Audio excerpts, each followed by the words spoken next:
৯ মাস পর পর্যটকদের জন্য আবারও খুলছে সেন্ট মার্টিন।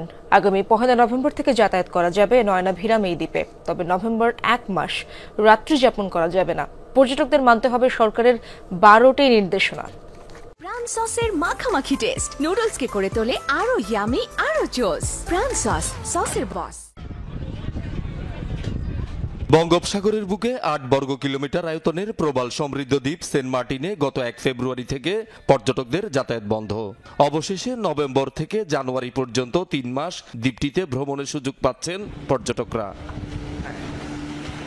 আগামী ১ নভেম্বর থেকে খুলছে সেন্ট মার্টিনের দুয়ার। প্রতিদিন সর্বোচ্চ ২,০০০ পর্যটক এই দ্বীপে যাওয়ার সুযোগ পাবেন। তবে পর্যটকদের মানতে হবে সরকারের ১২টি নির্দেশনা।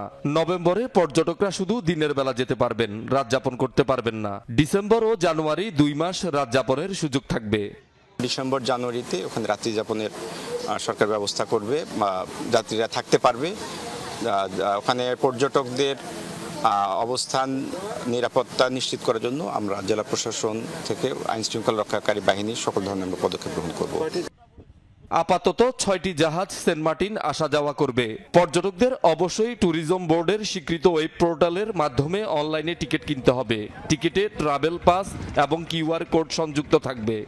জাহাজ সার্ভে আমাদের পঞ্চগড় সদরের নুনিয়াছড়া যে বিআইডব্লিউটি ঘাট আছে সেখান থেকে সার্ভে। এবার অনলাইনে টিকিট সংগ্রহ করতে হবে।